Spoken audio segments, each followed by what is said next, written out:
Mesdames, Messieurs, bonjour et bienvenue. Dans cette édition, cette publication dans la revue International Journal of Economics and Management Studies, elle est signée Dr Sandra Ablamba-Johnson. C'est sur la digitalisation et l'adoption des technologies numériques au Togo qui porte déjà des fruits. Des précisions à suivre en début d'édition.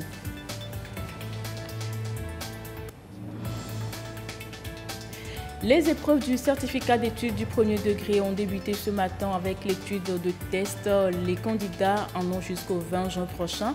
Dans le Grand Lomé, c'est qu'en 2351 candidats prennent part à cet examen. Et le baccalauréat deuxième partie a également démarré hier. Une délégation ministérielle a fait le tour de certains centres d'écrit ce matin à suivre dans le courant de cette édition. Et puis la foire internationale de Blita, l'édition 2024, c'est du 10 au 21 août 2024. Plusieurs acteurs valorisant les produits locaux se retrouveront en vue d'échanger sur leurs activités. C'était les titres de cette édition. Bienvenue. Les entreprises non agricoles au Togo de plus en plus performantes. C'est le fruit des différentes réformes opérées par le chef de l'État, Faure Eswazimana Gnassingbé, ceci pour concrétiser sa vision de faire du Togo un hub sous-régional. L'une de ces réformes concerne la digitalisation. L'adoption des technologies numériques porte déjà ses fruits, une vision relayée par la ministre secrétaire générale de la présidence de la République, Dr Sandra Ablamba-Johnson, dans la revue International Journal of Economics and Management Studies. Ulrich Amega revient sur le sujet. Utilisant des technologies numériques voient leur chiffre d'affaires augmenter en moyenne de plus de 50% par rapport à celles qui n'en utilisent pas. Les petites et moyennes entreprises enregistrent une augmentation moyenne de leur chiffre d'affaires d'environ 29%, tandis que les grandes entreprises connaissent une hausse d'environ 13%. Les entreprises de commerce extérieur, quant à elles, affichent une augmentation impressionnante de 51%. Des chiffres issus d'une recherche intitulée « L'effet de la numérisation sur la performance des entreprises non agricoles au Togo » menée par Dr Sandra Ablamba-Johnson, ministre, secrétaire générale de la présidence de la République. Publié dans International Journal of Economics and Management Studies, une revue économique de renom, elle met en lumière la politique de digitalisation mise en place par le chef de l'État, Faure Eswazimana Gnassingbé, depuis 2019 et son impact positif sur le chiffre d'affaires des entreprises togolaises. Selon l'étude, l'impact varie en fonction de la taille de l'entreprise et de son secteur d'activité. Les données utilisées sont celles issues du recensement général des entreprises réalisé en 2018 qui montre que les petites et moyennes entreprises et celles impliquées dans le commerce extérieur bénéficient davantage de la numérisation que les grandes entreprises. Plusieurs facteurs déterminants jouent un rôle de premier plan dans cette performance. Il s'agit notamment du niveau d'éducation du gestionnaire, de l'implication de l'entreprise dans la recherche et le développement, du type de connexion Internet et de la localisation géographique de l'entreprise. Il est à noter que les entreprises dont les gestionnaires sont hautement qualifiés, qui investissent dans la recherche et le développement, disposent de connexions mobiles ou mixtes et sont situées à Lomé, ont une probabilité plus élevée d'adopter les technologies numériques. Pour Dr Sandra Ablamba-Johnson, ministre secrétaire générale de la présidence de la République, la numérisation transforme les modes de communication, de vente et d'information des entreprises, leur conférant un avantage concurrentiel significatif. Elle permet aux entreprises de réorganiser leur processus de production et d'adapter leurs produits aux besoins des clients locaux, et régionaux et mondiaux, ce qui doit inciter à poursuivre les réformes visant à améliorer l'environnement des affaires en mettant un accent sur la numérisation des services publics. Le président de la République l'a inscrite au premier rang de la feuille de route gouvernementale 2020-2025 qui ambitionne de renforcer l'utilisation des technologies numériques par les entreprises du secteur privé. Plusieurs projets sont en cours à divers niveaux d'avancement dans ce sens. Avec la GIZ, le projet Prodigit ambitionne de moderniser les services publics et de renforcer les capacités numériques des administrations et des PME. Avec le Millennium Challenge Corporation MCC, le Togo est en train d'achever le programme Threshold, dont un volet est consacré au numérique et surtout au renforcement des capacités des acteurs potentiels, en plus du développement de l'infrastructure numérique. À cela s'ajoute le Compact qui va également développer un volet numérique. L'objectif en toile de fond est de faire du Togo un hub numérique dans la sous-région ouest africaine.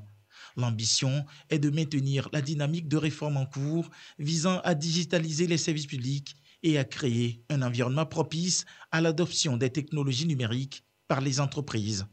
Il est clair qu'en optimisant l'utilisation des technologies numériques, le Togo pourrait voir une amélioration notable de la performance de ses entreprises non agricoles avec des impacts positifs sur l'économie nationale. L'adoption de la technologie numérique s'avère donc cruciale pour la compétitivité et la croissance des entreprises togolaises. Le Togo ne lésine pas sur les moyens pour protéger les enfants. De nombreuses mesures sont prises par le gouvernement sous la houlette du chef de l'État, Faure Issozimna Gnassingbé. Elles vont de la scolarisation à la santé en passant par la lutte contre les violences faites aux enfants. Le 7 juin est commémoré la journée de l'enfant africain. Occasion pour nous de revenir sur les différentes initiatives prises par le Togo pour garantir de meilleures conditions de vie aux enfants. Clarisse Aticlay. Ces dernières années, le Togo n'a ménagé aucun effort pour renforcer la protection des droits des enfants. Des initiatives louables sont prises dans les domaines de la scolarisation, de la santé, de la lutte contre le mariage précoce et la liste n'est pas exhaustive. Il est important de souligner que la protection des enfants est un enjeu mondial et le Togo se positionne comme l'un des pays qui offre les meilleures conditions de vie à ces êtres vulnérables.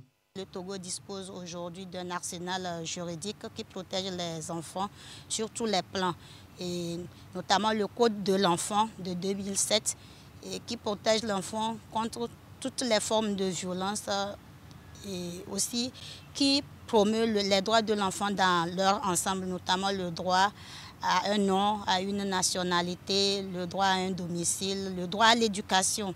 Et justement, la journée de l'enfant africain de cette année a pour thème l'éducation pour tous les enfants en Afrique leur est venue. Ce thème aujourd'hui nous permet de nous rappeler justement que l'éducation pour tous est un droit fondamental d'ailleurs, qui est consacré par plusieurs instruments juridiques au plan international et au plan national.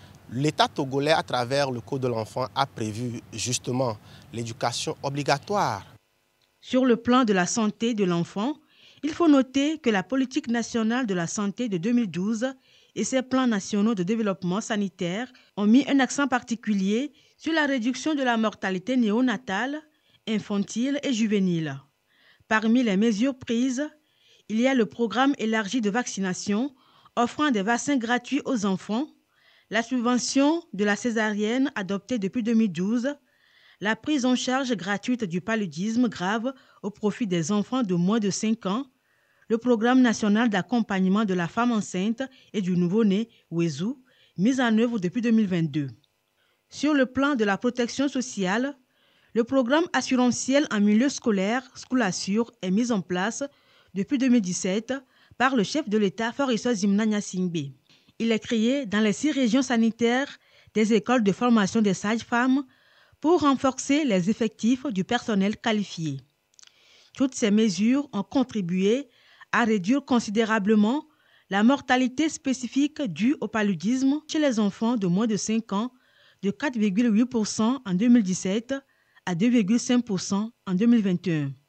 Pour améliorer la protection des droits de l'enfant, le Togo a mis en place près de 1500 centres d'état civil dans les cantons et villages ainsi que dans des centres de santé en vue de rapprocher les services de l'état civil des usagers pour qu'aucun enfant ne manque de la première pièce d'identité qui est l'acte de naissance. Ainsi, au Togo, le taux d'enregistrement des naissances en 2023 est de 87%. Dans l'optique de répondre efficacement aux besoins d'éducation des enfants, le chef de l'État, Faure Issozimna Gnassingbé, a rendu gratuit le préscolaire et le primaire. Le but est d'assurer une éducation complète de base efficace aux enfants. La société civile se mettra toujours aux côtés de l'État, aux côtés du gouvernement, pour poursuivre la consolidation de toutes les actions qui sont déjà entamées au grand bonheur donc, de tous les enfants. Depuis 35 ans, Plan International accompagne l'État togolais dans la mise en œuvre des programmes politiques en matière de protection de l'enfant. Notre plan stratégique pour les 5 prochaines années prend en compte suffisamment les enfants, les jeunes, par rapport à leur éducation pour qu'ils puissent savoir diriger, savoir décider, savoir s'épanouir également en tout temps et en tout lieu, sans discrimination. Outre le renforcement du cadre normatif des droits de l'enfant en milieu scolaire, la note circulaire interdisant toutes les formes de punition corporelle et des châtiments dégradants à l'enfant a été prise.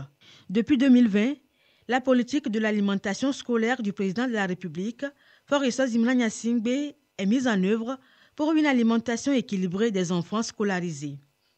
Plusieurs mesures pragmatiques ont été prises pour lutter contre les pratiques traditionnelles préjudiciables aux enfants, notamment l'excision et le mariage précoce. On peut citer la stratégie nationale de justice pour les enfants de 2021 à 2025 qui prévoit la mise en place d'un système de recueil de plaintes donnant la possibilité aux mineurs détenus de porter plainte pour toutes sortes de violences à leur égard. Également, l'élaboration d'un programme et des modules sur la parentalité positive à l'intention des parents en vue de lutter contre toutes les formes de violences faites aux enfants. Ce programme est assorti de modules qui vont permettre d'accompagner, d'appuyer les parents dans leur rôle d'éducateur et aussi de facto, ce qui va nous permettre de réduire les cas de violence, d'abandon, de négligence des enfants. S'agissant de la lutte contre le travail des enfants, on peut mentionner l'arrêté numéro 1556 du 20 mai 2020 déterminant les travaux dangereux interdits aux enfants et prenant en compte de nouvelles formes de travail des enfants. Dans la mise en œuvre du protocole additionnel concernant l'implication des enfants dans les conflits armés, le Togo reste fidèle à ses engagements internationaux. Il est formellement interdit de recruter des enfants dans les forces armées togolaises, FAT. Comme quoi, un enfant protégé est un être heureux, capable et épanoui. Parlant de la scolarisation des enfants, c'est la période des examens de fin d'année au Togo. Les candidats au baccalauréat deuxième partie ont débuté les épreuves écrites hier 17 juin. Ils ont 5 jours pour tenter de décrocher ce diplôme qui leur ouvrira les portes de l'université. Ils sont au total 70 886 candidats à prendre part à cet examen. Une délégation gouvernementale est allée s'enquérir du bon déroulement des épreuves. Isaka Aruma. Joseph Delomé choisi pour le lancement au plan national de l'examen du bac 2 session de juin 2024 au Togo. Avant de donner le ton au démarrage de l'examen, quelques conseils du ministre de l'Enseignement supérieur et de la Recherche aux candidats. Puis, c'est parti pour la première épreuve, le français. Avec son collègue en charge de la formation professionnelle, le ministre a poursuivi les mêmes exercices de réconfort dans plusieurs centres d'écrit de Lomé. Rassuré du bon démarrage de l'examen, il exprime sa reconnaissance aux différents acteurs du système éducatif togolais. Il n'y a pas d'incident signalé ce matin sur toute l'étendue du territoire. Les épreuves ont démarré partout à 7h30 précisément et tout se passe dans la sérénité. Le président de la République a mis le paquet cette année également et l'organisation est parfaite. À l'horizon 2026, tous les pays de l'espace UMOA devraient harmoniser le bac 2, une harmonisation en perspective que le Togo ne compte pas rater avec plusieurs innovations introduites à l'examen de cette année. L'innovation, c'est une adaptation au baccalauréat national qui va désormais s'arrimer sur le baccalauréat de l'UMOA. Nous aurons un baccalauréat où le taux des matières facultatives va être revu à la baisse. On n'aura plus les mêmes pourcentages qui étaient pris en compte comme par le passé pour ce qui concerne les matières facultatives. Au total, il n'y aura pas plus de 5 points. C'est un peu la grande nouveauté. Nous espérons que malgré ça, les élèves s'en sortiront aisément. Démarré le lundi 17 juin avec les épreuves facultatives, le bac de session de juin 2024 prend fin le 21 juin prochain. Ce sont 10 886 candidats, dont 43% des filles, répartis dans l'enseignement général, dans l'enseignement technique et dans l'enseignement professionnel, sont à l'assaut de ce premier diplôme universitaire. Les plus jeunes élèves, les candidats au CEPD, ont quant à eux débuté ce mardi. Ils en ont jusqu'au 20 juin prochain. Dans le Grand Lomé, ils sont au total 52 351 candidats repartis dans 256 centres d'écrit. Première épreuve, l'étude de test. J'aime mon livre. C'est le titre soumis à leur appréciation. Clarissa Ticlet et son équipe ont fait le tour de certains établissements scolaires. Voici leur reportage. En toute sérénité, ces apprenants du cours moyen deuxième année planchent sur la première épreuve comptant pour l'examen du certificat d'études du premier degré CEPD, session de juin 2024. J'aime mon livre est le titre de l'étude de test à eux soumis pour 1h15 minutes. L'épreuve est un peu facile, mais certaines questions sont un peu difficiles, mais les autres sont faciles. Et j'ai quand même travaillé. L'épreuve de l'étude de test est abordable. Je veux que les autres épreuves soient abordables. Dans le Grand Lomé, ils sont au total 52 351 candidats, dont 27 095 filles et 25 256 garçons, répartis dans 256 centres d'écrit. La Direction régionale de l'éducation Grand Lomé a fait le déplacement de certains centres d'écrit, notamment l'école primaire publique Boulevard de la Paix, l'école primaire publique Félicio de Souza, l'école primaire catholique Saint-Augustin et l'école primaire publique La Poudrière pour apporter le message de soutien du chef de l'État à ces candidats en course pour l'obtention de leur premier diplôme scolaire. Pour le chef de l'État, tant vaut l'école, tant vaut la nation.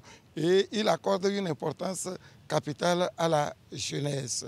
Donc il a l'habitude de le dire, aucun sacrifice n'est trop grand lorsqu'il s'agit de la jeunesse. C'est ce qui se réalise à travers ces différents examens qu'il organise sur toute l'étendue du territoire. Les DRE ont été mandatés par leur ministre de tutelle de faire une tournée pour constater l'effectivité de cet examen. Les autres centres joints au téléphone, tout se déroule normalement. Ils auront à tirer leur épingle du jeu dans 10 disciplines pour se prévaloir du précieux sésame qui leur ouvre les portes du collège.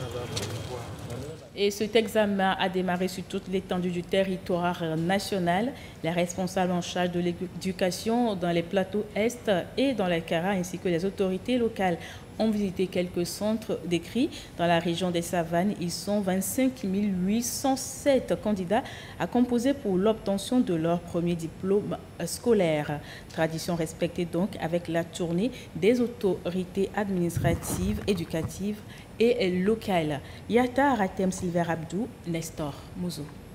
Feda Soli, les maires des différentes communes de la préfecture, les autorités traditionnelles du milieu et les responsables de l'éducation dans la région de la Kara qui s'entretiennent avec les candidats au centre d'écrit de l'école primaire publique d'Alide dans le canton de Soudou. Ils procèdent ainsi au lancement de l'examen du CEPD pour le compte de la région. Le certificat d'études du premier degré donne accès au collège. Après 9 mois de cours, c'est le moment pour les élèves du CM2, cours moyen deuxième année, de prouver qu'ils ont assimilé les enseignements reçus.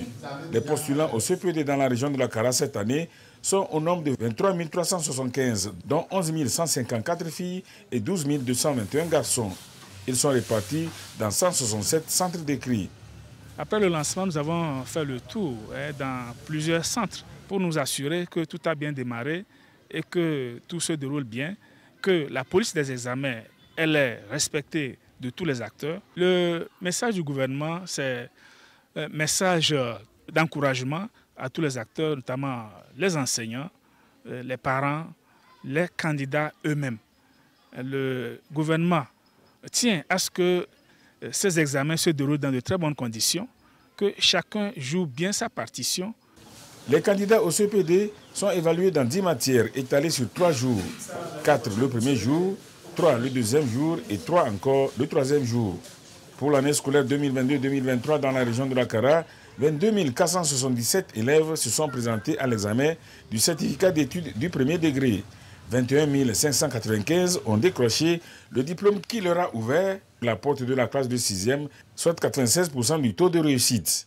Les autorités souhaitent que les candidats de cette année fassent autant ou mieux.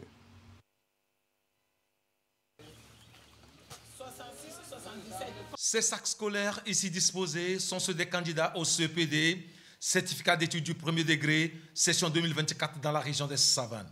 Sur le terrain, les autorités administratives et la direction régionale de l'éducation. Contrôle d'identité, distribution des rabats, puis des épreuves.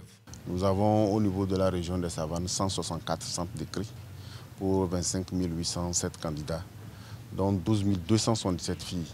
Nous avons fait le tour des différents centres d'écrit, en commençant par Tandiouaré où nous avons lancé officiellement le CPD. Tout se passe bien. Et toutes les dispositions ont été prises en amont pour la préparation et le suivi des candidats. La région des Savanes enregistre des candidats en situation de handicap et des candidats libres. Je suis le pasteur de l'église de Pentecôte. On allait pour une formation à Lemay. Donc la formation va terminer à 3 ans, prendra fin à 3 ans. C'est de là, on m'a conseillé, moi-même je me suis vu que sans aucun diplôme, après la formation, il n'y en aura rien qu'on va joindre avec notre diplôme pour nous donner. J'ai demandé les anciens cahiers le cahier de leçons des élèves de CM2 pour pouvoir m'entraîner. Outre l'étude de texte, les candidats vont composer au cours de cette journée dans 3 autres matières, calcul écrit, éducation sociale et dessin. Ils sont à la conquête du tout premier diplôme, le CPD, certificat d'études du premier degré, un examen pour permettre aux candidats de faire leur premier pas au collège. Environ 28 990 candidats sont en course pour l'obtention de ce premier sésame dans les plateaux Est. Un examen qui se déroule bien, surtout avec le démarrage de la première épreuve, l'étude des tests entamée sous le regard des autorités de l'éducation pédagogique et locale en déplacement sur certains sites. Le CPD a bien démarré, ce qui augure du bon déroulement, du démarrage et du bon déroulement de cet examen. Nous osons croire que ça va continuer ainsi jusqu'à la fin. La région Plateau Est présente 28 990 candidats, dont 14 110 filles, ce qui représente environ 49%. Et ces 28 990 composent dans 188 centres d'écrit répartis dans les 6 préfectures de la région. C'est le lieu vraiment de féliciter encore une fois nos gouvernants, à leur tête le chef de l'État, son Excellence M. Faure Eswazimna Gnassingbé, qui a dû mettre vraiment les bouchées doubles pour nous garantir l'année scolaire et qui se corrobore par le bon déroulement aussi des examens. Sur chaque site sillonné, les autorités éducatives et locales ont encouragé les candidats à faire preuve de sérieux et surtout à éviter la peur pour garantir un meilleur résultat. Et nous reviendrons dans nos prochaines éditions sur le démarrage du CEPD dans les autres régions du Togo. Un peu plus tôt hier, les candidats au CEPD étaient encore à l'école. Au complexe privé Le Levant d'Aguanivé, les candidats ont reçu hier les directives et derniers conseils de leurs enseignants, c'est pour leur permettre de démarrer l'examen en toute quiétude. Alors, comment se sentaient hier ces candidats à quelques heures de leur examen? Immaculée Baoui Abalo est allée découvrir l'état d'esprit de 2 élèves à la veille de l'examen. Reportage présenté par Marie-Ange Bida. Vous allez produire. C'est le dernier jour des classes pour ces élèves candidats à l'examen du certificat d'études du premier degré CEPD. Ce matin, le directeur de l'école est présent pour la dernière fois à leur côté, prodiguant ses conseils avisés. Il ne faut pas parler, il ne faut pas crier. Il faut bien travailler. Pas de rature. Ce moment est particulièrement précieux pour l'enseignant. Dans une atmosphère studieuse, il les fait répéter chacun leur numéro de table. Ensuite, il les familiarise avec le rabat, une feuille grand format sur laquelle ils composeront pour la première fois, et rappelle d'autres conseils importants. Demain, je vais leur remettre les cartes, parce que si je les remets aujourd'hui, ils peuvent perdre demain en revenant, oublier à la maison. Demain, à 6h30, pour leur distribuer les cartes. Et après tout, je ramasse quand ils veulent partir, jusqu'à les suivre jusqu'à la fin de leur examen. On a fait essai, donc c'est la même chose. Rien ne change. Donc il faut rester tranquille, ne pas avoir peur et bien travailler. Chacun de ces candidats entend se défendre au mieux. Pour Yasmine, la peur est inexistante, tandis que David ressent un peu d'appréhension. Moi, je n'ai pas peur d'affronter l'examen. Mon état d'esprit est organisé. D'un côté, j'ai peur parce que j'ai vu les rabats, je n'ai jamais travaillé sur ça. De l'autre côté, je n'ai pas peur parce que tout ce qu'on a fait durant les 9 mois, on va sûrement que leur déverser sur la feuille.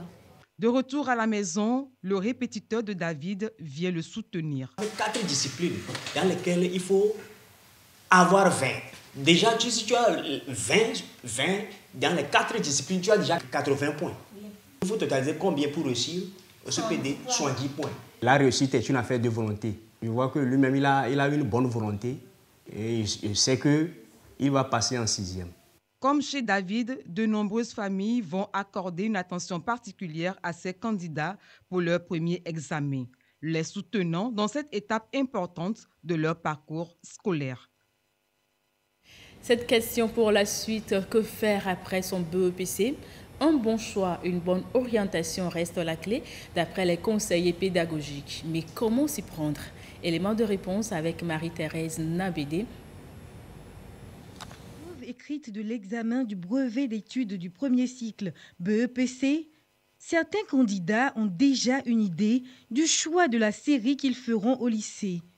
L'examen s'est bien déroulé, on a eu des épreuves abordables. Je choisirai la série D pour exercer la médecine plus tard. Après la proclamation des résultats, j'aimerais faire la série A4 parce que les langues me plaisent. Mes parents ne m'ont pas bousculé pour ce choix, plutôt ils m'ont soutenu. Bien choisir sa série est primordial pour un élève qui boucle son premier cycle. Et bien chercher à s'orienter avant de faire ce choix est la meilleure façon selon les conseillers pédagogiques. Après le BPC, l'élève qui veut s'orienter doit nécessairement passer par un conseiller d'orientation scolaire et professionnelle. Et en tant que spécialiste, lui, il va s'inspirer de son aspiration professionnelle. Deuxièmement, il va voir si l'enfant a la capacité pour pouvoir faire une formation qui va l'amener à exercer ce métier. Troisièmement, il faut questionner le marché de l'emploi. Il faut tenir compte aussi du projet des parents pour l'enfant. Au Togo, il existe 3 séries d'enseignement au lycée: les lettres, les sciences et la technique. Un bon élève devrait choisir sa série en fonction des matières dans lesquelles il s'en sort mieux. Ceux qui sont bien en littérature, on les repère et on les envoie dans les séries littéraires telles que la série A4 et la série A5. Le profil scientifique, c'est les gens qui sont très bien en sciences. Pour le profil technique, quelqu'un qui a l'habitude de manipuler un outil pour faire quelque chose, on peut dire qu'il a un profil technique. Si on ne tient pas compte de ses compétences, ses aptitudes, on ne peut pas lui choisir une série et il va réussir. Le choix d'une série ne devrait pas se faire au hasard, encore plus par suivisme. Au pire des cas, la série ne doit pas être imposée. Au contraire, il faut la choisir selon ses compétences et performances dans les matières concernées. La phase nationale du concours international Mathèse en 180 secondes a connu son apothéose à l'université de Lomé le jeudi 13 juin dernier. 13 candidats en lice, chacun a défendu les résultats de ses recherches en si peu de temps devant un grand public et le jury qui a délibéré au terme des présentations. Okpe Akwa Kutuku, étudiante en 3e année de thèse biochimie à l'université de Lomé, repart avec le premier prix et le prix issu du vote du public. L'initiative est portée par l'Agence universitaire de la francophonie. Norbert Agbedanou et Liagba Nyadao. Le rôle des chercheurs ne se limite pas à la production de connaissances.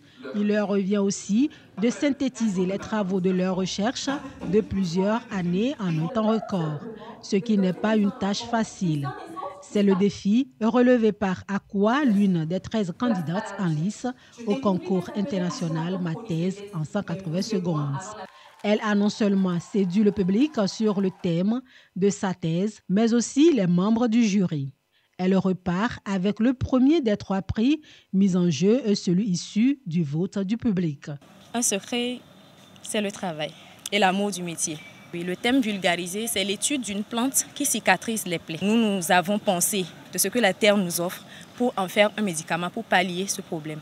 Du coup, nous proposons un extrait de plante qui sera transformé en pommade qui fera cicatriser les plaies à la place des antibiotiques. Un choix judicieux basé sur les critères de sélection bien définis. Les critères, c'est la rhétorique, l'éloquence, comment il parle, comment il transmet son message, comment est structuré son texte, comment il l'amène et comment il vulgarise son texte. Dans l'ensemble, moi, je suis personnellement épatée. Pour les promoteurs, cet événement célèbre non seulement l'aboutissement de recherches intenses et passionnées des candidats, mais aussi leur capacité à communiquer les résultats de manière claire et captivante au grand public. Ma thèse en 180 secondes est un concours ouvert à tous les doctorants et doctorantes des institutions publiques ou privées qui forment les docteurs. C'est un cadre qui permet aux doctorants de s'exercer dans la prise de parole et dans la vulgarisation des résultats. L'avantage aussi du concours, c'est que les candidats exposent le sujet aux bailleurs. La lauréate sera l'ambassadrice de la science et de la connaissance qui va représenter en novembre 2024 le Togo à Abidjan, en Côte d'Ivoire, à la finale de la phase internationale. L'actualité cette mi-journée, c'est aussi la foire internationale de Blita. C'est du 10 au 24 août prochain. Un rendez-vous de valorisation des produits locaux. Artisans, producteurs, transformateurs et autres acteurs se sont donné rendez-vous pour améliorer leur collaboration. Désiré Aloye. La foire internationale de Blita, édition 2, c'est du 10 au 24 août 2024 à Blita, carrefour de promotion des produits du terroir. Elle permettra la valorisation du consommé local. Pour la première édition, vous avez vu, nous faisons la promotion de tous les produits. Maintenant, on nous a donné une place spéciale pour notre événement. Les conditions dans lesquelles nous avons travaillé l'an passé avec nos exposants, ça sera une condition très améliorée cette fois-ci. Nous appelons les partenaires à nous accompagner. La société Afrique Contact est porteuse du projet lancé officiellement. Ce rendez-vous commercial va réunir les opérateurs économiques, artisans, producteurs et transformateurs pour échanger et discuter des expériences et des opportunités. L'autre enjeu, la sensibilisation du public sur la richesse du patrimoine local. La particularité de cette foire est que nous valorisons les différentes sortes de plats que nous avons dans la région. Les artisans, nous faisons aussi la promotion des produits agricoles. Cette édition également, il y aura le concours d'art culinaire du meilleur projet. Nous avons tenu nos promesses. Nous n'avons pas changé les prix des stands et autres. Nous sommes toujours dans la même logique. Cette fois-ci, nous allons faire des hangars avant de faire les stands. Rendez-vous culturel et économique, la foire internationale de Blita est une rencontre de partage et de découverte. Elle entend mettre en lumière le dynamisme des artisans, des producteurs, des transformateurs et autres opérateurs économiques au travers de leur savoir-faire. Plus de 150 stands seront ouverts au public. Plusieurs acteurs sont entendus donc pour exposer les attraits touristiques, culinaires et les différents produits locaux dans l'objectif d'amener les populations à renforcer la consommation locale et faire du Togo un pays attractif. Dans la foulée, le comité d'organisation a procédé à la remise des différents prix lauréats de meilleurs projets de la première édition. Ce communiqué pour la suite, le président de la commission technique de gestion et de suivi de l'aide de l'État à la presse porte à la connaissance des directeurs de sociétés de presse écrite et en ligne, de sociétés de radio et de télévision commerciale ainsi que de radio communautaire que la liste des organes de presse éligibles à l'aide 2023 suite à l'étude des dossiers de demande est disponible. Cette liste peut être consultée au siège de la HAC à Lomé, au bureau de l'antenne régionale de Karaï sur le site www.hactogo.tg du 19 au 25 juin 2024. Les réclamations seront reçues au secrétariat général de la HAC au plus tard le mardi 25 juin 2024 à 17h30. Signé Badibassa Babaka, président de la commission technique de gestion et de suivi de l'aide de l'État à la presse. Pour terminer, les numéros gagnants du loto cash tirage numéro 51 du 18 juin 2024. Les numéros sont les suivants: 56, 77, 67, 88, 29. Je reprends: 56, 77, 67, 88 et 29. Voilà, ainsi s'achève ce journal. Merci à vous de l'avoir suivi. L'information revient sur la première à 16h. Au revoir.